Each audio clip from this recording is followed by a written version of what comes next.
Before we even start this iceberg, let's take a quick look at Rockstar's official legal document.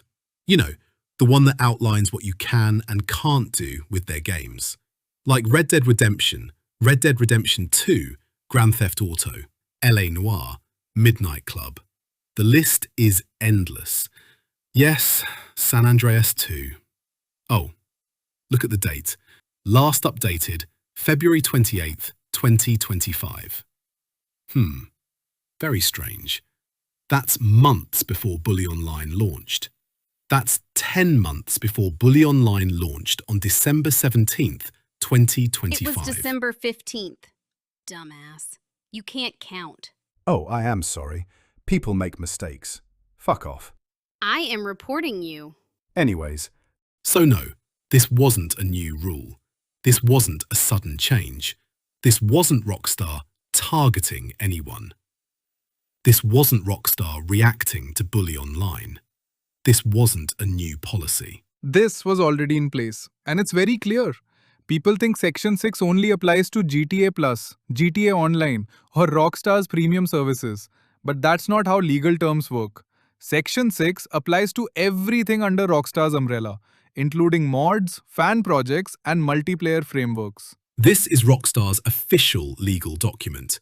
The rules, the terms, the framework that every mod, every fan project, every multiplayer framework must follow. So, editor, zoom into Section 6. So with Rockstar's rules fresh in our minds and the community's reaction right there in black and white, let's dive into the Bully Online Iceberg. Because once you see the layers, the contradictions start to speak for themselves. On the surface, Bully Online looked like the future of the Bully modding scene. A cinematic trailer showcasing multiplayer gameplay, synchronized animations, and features that looked almost too good to be true. And that's because some of it was. The Discord server, thousands of members, roles, announcements, a roadmap, a hype cycle. It felt alive. It felt official. It felt like a real project. The $8 supporter tier, Bully Online Ko-fi page, offering perks, early access, and supporter benefits. And this is where the first cracks appear, because the moment money enters the picture, Rockstar's legal terms become unavoidable. The roadmap, a list of features, milestones, and future plans. Might as well throw that shit in the bin after this shite fiasco. None of which would survive the collapse. The Swegter video. Swegter's coverage boosted the project's visibility. He repeated the line, "The developer remains nameless because I spilled too many beans." At the time, it sounded like a joke. Now, it feels like foreshadowing. And we put up with a lot of crap from, I guess, a developer who shall remain nameless, because I feel like I've spilled enough beans in this video as it is. The Parker video. Parker's video added more hype and more pressure to the already boiling pan of hot water. But the project wasn't ready. The internal team wasn't stable. The features were half-baked concepts. The server contradiction. Bully MP was criticized for not having servers, but Bully Online didn't have stable servers either. Bully MP came out years after this. You might think, oh, well, enough time has passed that a lot of people have picked up on way more knowledge than that. But it is a very gradual process. And when it came to making your own server, it was not something that was exactly accessible to a lot of people. Even on the official Bully MP website, there's no server exe that you can run. But Bully Online didn't have stable servers either.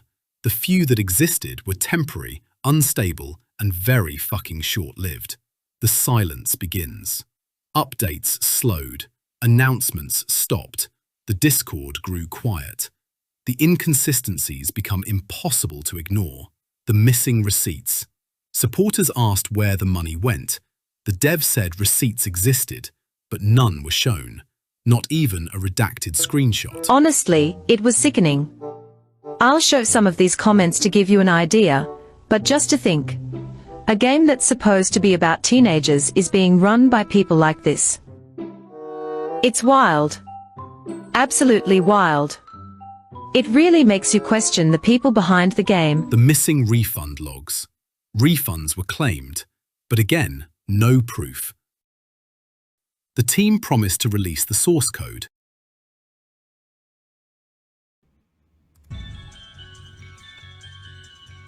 It's finally here.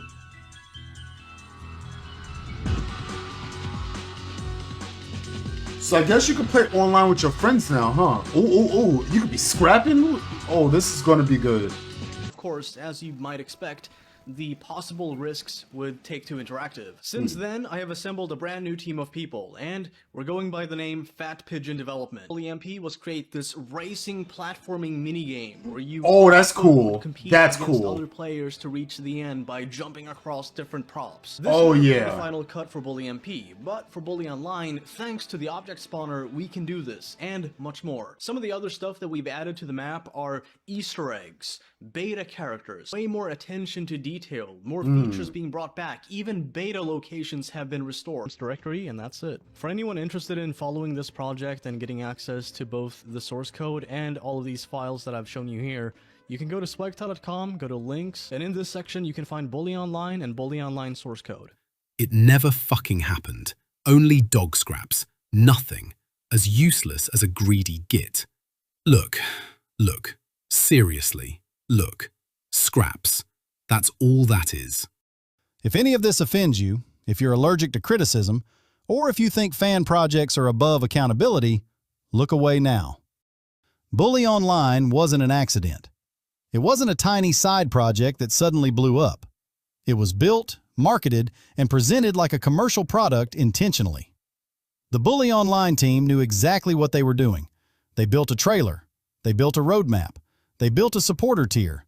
Like they were delivering on most of it. So after being worked on for months and almost being ready to be released, this is in my opinion probably where Take-Two got eyes on the project. Just before it was ready, development did something that usually isn't done with mods like this, and that's they gave out early access to people who supported them financially, which when you're dealing with a mod that's on a game that you don't own and making money on, that's definitely a way to bring attention from the people who do own it. They'd set up something called a coffee, which is basically a platform that allows people to support or donate, kind of like Patreon. Now it's pretty fair on one hand given the effort they probably put into the mod to want financial support, but on the other you're technically monetizing another game's property, and in the modding community is kind of a big no-no. They built a brand identity. They built a Discord with structured roles, staff, and announcements. And they monetized it. Not once, not accidentally, not as a tip jar. A recurring monthly membership with perks, early access, and in-game advantages is not a hobby. It's a business model. Yes, you could tip $8 and get the same perks monthly paying customers. And here's the part that matters. Rockstar's legal terms didn't suddenly appear out of nowhere. They were updated months before Bully Online launched. The rules were public. The restrictions were clear. The consequences were predictable. So when people say they didn't know, or they were blindsided, or they were just modders trying their best, no. They charged for access. They offered unauthorized perks. They created a Ko-Fi paid tier for a mod built on Rockstar's IP. That's not ignorance. That's a choice. And then there's the influencer factor. Swegta wasn't just a bystander. He was the face of the project's public communication. His videos amplified the hype, legitimized the project, and shaped the community's expectations. But influence cuts both ways. When you become the spokesperson, you also become the lightning rod. And when the project collapses, people expect clarity, not vagueness, not half answers, not disappearing messages. The shutdown video leaned heavily on emotion, personal struggles, and a mysterious legal letter that conveniently couldn't be shown. I'm back from a 5-week-long vacation, and I'm sick, as you can tell, and while I was gone, I had some stuff stolen from me, so apologies for delaying this video right here, but yesterday I had to spend the whole day just like documenting stuff and talking to the housing agency and yada yada. House break-in. You could have shown a redacted copy of a police report, but emotion isn't evidence, and a letter nobody can see isn't transparency. Let's be blunt. Running an unauthorized online service for a Rockstar game is already risky. Charging money for it is a legal fucking landmine. Offering perks tied to gameplay crosses another line. And presenting the project like a polished commercial product? That's the final nail. The team didn't stumble into danger, they walked straight into it. This is the expanded iceberg. So when Swegda posted early gameplay, early features, early builds, even if they were rough, the community interpreted it as, this is real, this is happening, this is coming soon. And that interpretation wasn't corrected. If a creator's early access footage helps build hype, and that hype helps sell supporter memberships, then the creator becomes part of the marketing pipeline whether they meant to or not. And once that happens, you can't pretend it's just a hobby anymore. Here's the part nobody wants to talk about. When a creator showcases early builds of a mod that later becomes monetized, it creates a paper trail, a timeline, a record. And that record matters because it shows intent, it shows planning. Bonus content, the pitfall. And before we close this iceberg, there's one more piece of the puzzle we need to talk about. A piece that somehow never made it into the shutdown video. A piece that changes everything. The footage they didn't address, cut content. We have footage, actual footage, of the project using cut content. Not fan-made content, not recreated content, cut content. Map improvements. Whether that is removed locations or removed assets. Assets that were never meant to be in the final game. And Swegda himself openly talked about returning cut locations and bringing back removed content. You know what that means? That's not speculation. That's not theory. That's their own words. The problem with cut content. And here's the issue. Cut content is not free to use. Cut content is not public domain. Cut content is not fan-made. Cut content is copyrighted material that was never released to the public. It is not allowed for commercial purposes. At best, at absolute best, you could argue it's okay for your own personal setup, a private mod, a personal experiment. But never, ever for commercial gain. And this project had a Ko-Fi, a Patreon, a roadmap, a launch plan, and a monetization structure. With everything set up, they knew exactly what they were doing. The roadmap, proof of intent. And that roadmap wasn't vague. It wasn't a hobby. It wasn't a side project. It laid out features, updates, expansions, and plans. You don't build a roadmap like that unless you're preparing for a commercial release. And you definitely don't build a roadmap like that while using cut content. The moderator contradiction, Ko-Fi and Take-Two. Now here's where the story gets even stranger. A moderator publicly said Ko-Fi took down the page, that Ko-Fi removed it. And yet the community was allowed, even encouraged, to blame Take-Two Interactive, to point fingers at the publisher, to spread the narrative that Take-Two shut the project down. Does that make sense? No, not even slightly. If Ko-Fi removed the page, then why let the community blame Take-Two? Why let misinformation spread, yet say news outlets are misleading? Why let the narrative shift away from the real issue? The real issue and why it matters. Because the real issue wasn't Ko-Fi. It wasn't just donations. It wasn't Take-Two.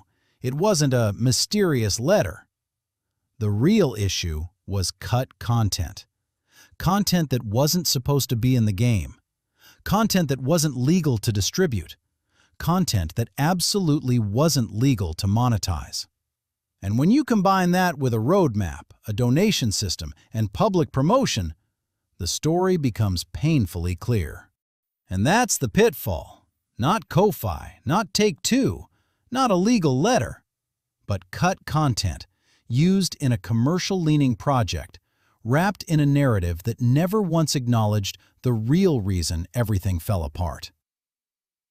The misinformation spiral.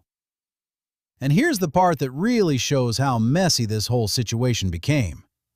The community kept insisting the news articles were misinformation, that the articles were lying, that the media was spreading false claims.